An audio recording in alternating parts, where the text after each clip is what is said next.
Hello everyone, இந்த video நம்ம என்ன பார்க்க போறோம்னா பேசிக்காக ஒரு ஃபார்ம் கிரியேட் பண்ணி யூஸர் ரெஜிஸ்டர் பண்ண வைக்க போகிறோம். வாங்க வீடியோக்குள்ளே போகலாம். ஃபர்ஸ்ட் ஒன் ஸ்டார்ட் பண்ணிக்கலாம். இந்த சிம்பிள் யூஸ் பண்ணி நீங்கள் என்ட்ரு கொடுத்தாலே போதும், ஆட்டோமேட்டிக்கலாக ஃபில் ஆயிடும். டைட்டில் வந்து நம்ம மாற்றிக்கலாம், யூஸர் ரெஜிஸ்டர்னு. ஓகே, பாடியில் வந்து ஒரு H1 take user registration. Okay, இப்போ வந்து ஒரு ஃபார்ம் கிரியேட் பண்ணிக்கலாம். இப்போ வர ஃபார்ம் ஆக்ஷன் இருக்கட்டும். அப்படியே மெத்தட் நம்ம வந்து போஸ்ட்னு வச்சுக்கணும். ஓகே, இப்போ என்ன பண்ண போறோம்னா ஒரு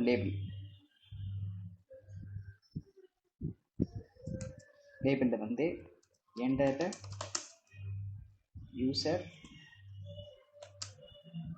okay, enter the user name. Next one box create பண்ணோம். ஸோ இன்புட் டேக், இன்புட் டைப்புக்கு ஒரு டெக்ஸ்ட்னே இருக்கலாம். ஏன்னா வந்து யூசர் நேம் வந்து டெக்ஸ்ட்டில் தான் இருக்கும். ஒரு ஐடி வச்சுக்கிடுவோம். ஐடி வந்து நேம்னு வச்சுக்கலாம். நெக்ஸ்ட் ஒன் ஒரு பிஆர் டேக் யூஸ் பண்ணிக்கிடுவோம், ஏன்னா வந்து ஸ்பேஸ் விடுறதுக்காக. நெக்ஸ்ட் ஒன் லேபிள்,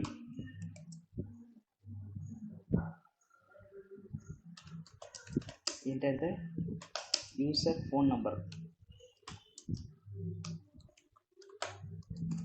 ஓகே, இப்போ இன்புட் டேக் யூஸ் பண்ணிக்கலாம். டைப் டெக்ஸ்ட்னு இருக்கட்டும். ID equal to phone number வச்சுக்கிடுவோம். ஓகே, மைட் ஒரு பிஆர். ஓகே, மைட் ஒரு லேபிள் டேக் யூஸ் பண்ணிக்கிறோம்.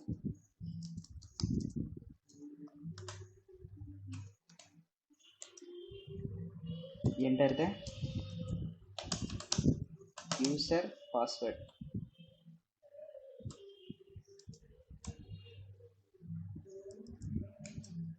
இப்போ இன்புட் டேக் யூஸ் பண்ணிக்கலாம். Input type equal to password வச்சுக்கலாம், ஏன்னா பாஸ்வேர்டு தான் என்டர் பண்ண போகிறோம். ஸோ பாஸ்வேர்டு வச்சுட்டு ID equal to password. Okay,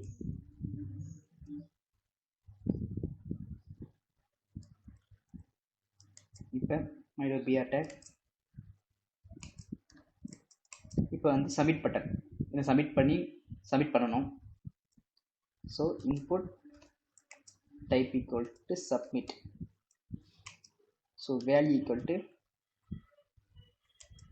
submit. Okay, இப்போ இதை ரன் பண்ணி பார்க்கலாம். க்ரோமில் யூசர் ரெஜிஸ்ட்ரேஷன் H1 டேக்கில் கொடுத்து வந்துருச்சு. லேபிளில் கொடுத்ததும் இன்புட் டைப் டேக்கும் சப்மிட் பட்டனில் வந்துருச்சு. ஓகே, இப்போ சப்மிட் கொடுத்த பிறகு இந்த யூசரோட டீட்டெயில்ஸில் வந்து டேட்டா பேஸில் எப்படி ஸ்டோர் ஆகுதுன்னு அடுத்த வீடியோவில் பார்க்கலாம். தேங்க்யூ ஃபார் வாட்சிங்.